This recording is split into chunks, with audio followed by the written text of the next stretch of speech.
I'm not at the top. You're at the top, or are you at the bottom? I'm not sure. How is this becoming about me? I really want to know. When did this happen? Thank you. Just because your title has pajamas in it doesn't mean you take mine off. I'm not taking yours off. I'm just saying. It just came to my head. I'm sorry. Yeah. Lots of these thoughts only come to your head when I'm sitting next to you. I love you. Oh, okay, I love you too. Ranbir, are your pajamas forgiving? Oh. I'm not going to ask him how loose his drawstring is. I don't want to know. Well, we find out. It's all allowed now. I'm not going to ask him how loose his drawstring is. I don't want to know. Well, we find out. It's all allowed now. I'm not going to ask him how loose his drawstring is. I don't want to know. Well, we find out. It's all allowed now. Anyway, so wonderful title. It has amazing subtext, and I read the book, and it resonates right through the narrative. Now, before I opened the book, and of course I read the first couple of pages before I did, and I read that you've dedicated this book to your mom. Now, how come? Now, I know we all dedicate things to our parents, but in this case, I know there's a reason. That's why I'm asking, because, you know, it's all about loving your parents. No, it's not about loving my parents. And in fact, she's surprised I dedicated this book to her because she never encouraged me in anything. She's always tried to pick faults. Right in the beginning, when I first started writing columns, one of my columns became very popular, and I called her up, and I said, Mom, you know, my column is really doing well. Have you read it? And she said, no, but I wanted to tell you over dinner last night that none of your serving dishes match. So I was so pissed off with her that I said, what's the use of having you as a mother? I wish Hema Malini was my mother. At least I'd get a Kent water purifier free. Yeah. But on a serious note, when I look back and everything that I write about, it seems to be about women finding their place in the world, about the chafing between what a woman is and what she's meant to be. And somewhere, where is my mother? Yeah. And she doesn't know this story, but I think somewhere it's because I have this singular image in my head. When we were little and we moved to our grandmother's house, we all had to share a room. So my mother and my aunt would share the bed, and my sister and me had mattresses on the floor. And every morning at 5, my mom would wake up. She would put on this Jane Fonda tape. She'd put it on mute, and she would do her workout all around it. And then she would go to work. At that time, they used to do 3 shifts.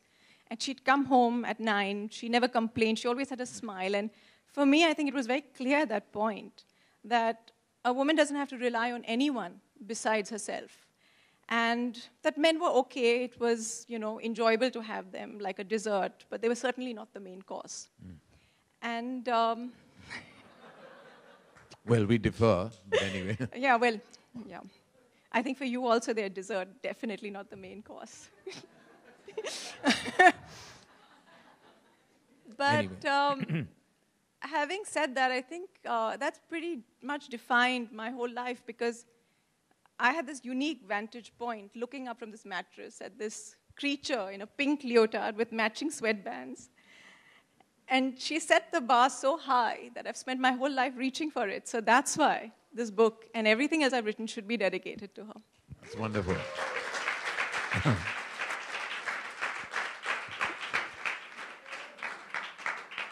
Well, there you managed that. With that moment, you emerged great daughter. You've been a great wife that I've seen at close quarters myself, a great columnist, and now a great writer. And more than anything else, you're also a feminist icon. Now, how did that movement really shape itself? Have you rehearsed these questions? No, no, I have not. This is how I conduct my life. I ask people questions and they answer them. That's pretty much what I do. You had a lot of practice. You must remember, I spend my life being a question mark. All I want to be is an exclamation mark. Okay. That was a bad quote, sorry. It was, yeah, okay. You weren't saying. I'm definitely a feminist, but I don't know. But an icon at that. But I mean, no, I find the word icon itself slightly troublesome. I mean, look at it. If you say icon, it's basically I'm conning you, right? So anyone who's put on a pedestal is in a dangerous position, because these are very narrow, elevated spaces. One little dance, one drunken jig, and off you fall. So I'm not any sort of icon. I'm just somebody who does my work, and I walk quietly on the ground with my feet firmly there. So you wouldn't say it's lonely at the top? No, because I'm not at the top. You're at the top, or are you at the bottom? I'm not sure. How is this becoming about me? I really want to know. When did this happen? Thank you. Just because your title has pajamas in it doesn't mean you take mine off. I'm not taking yours off. I'm just saying. It just came to my head. I'm sorry. Yeah. Lots of these thoughts only come to your head when I'm sitting next to you. I love you. Oh, okay, I love you too.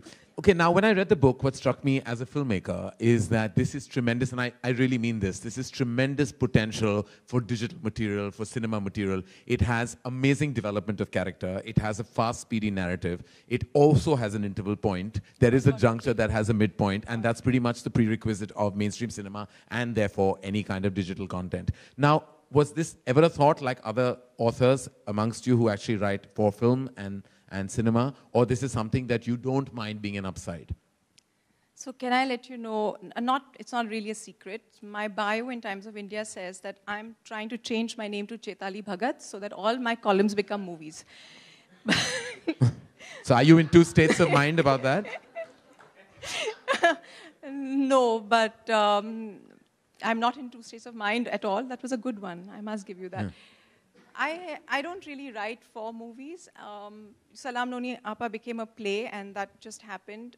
When I wrote Muruganantham's story, we were all very clear that this was something very urgent, and it was something that really needed to be made. People had to see it, and so Balki wrote that beautifully and made that movie. I don't think there's an end goal that everything has to happen and end up making, cinema. I'm happy if it's just a book, people like it, and that's it. And you're not in the number game, like you knew how many books you sold. Of course I'm in the number game. Okay, I have to be number one, at least in what I do. Because I had no chance of doing that in acting, so I was like number 101, and there were only 80 people.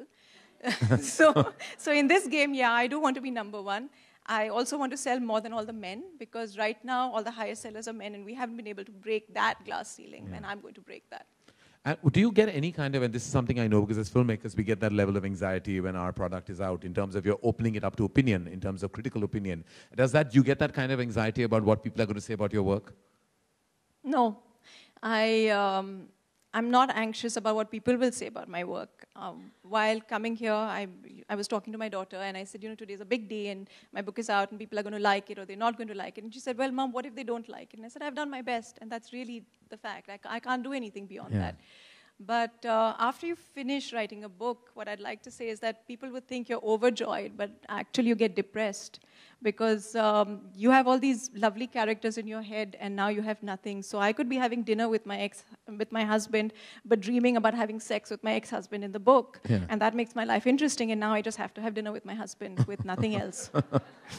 But any art form or creative space is vicarious living. Yeah. So that's what I think you've mastered, like all of us have. Yeah. We have a vicarious existence. Exactly. All the things we can't do, at least the things I know I can't do, I put it up on screen. And I think that's what you're doing through the development of your characters. Not only that, but I'm a terrible eavesdropper. There are quite a few people here who say things. I quickly go, I write them down, they turn up in my books, I twist things around. And Pinky once told me a joke. Which she said, I was going, and I have to repeat this. She said, I was going for a surgery, and, I told my husband that...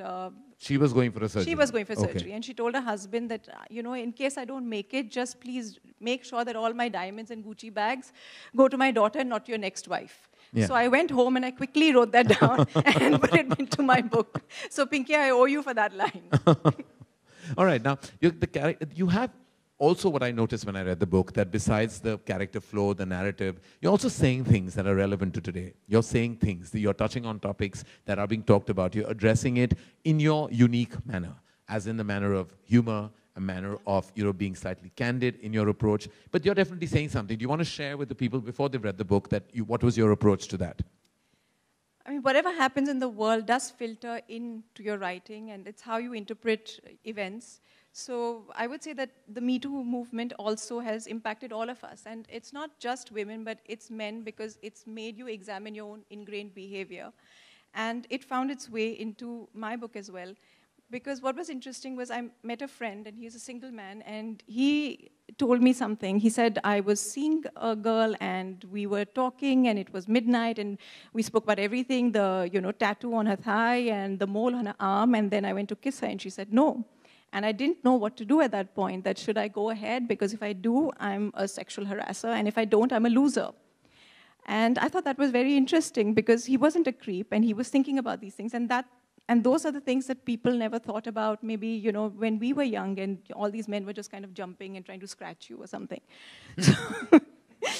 So I think that's really interesting and that kind of made its way into my work as well.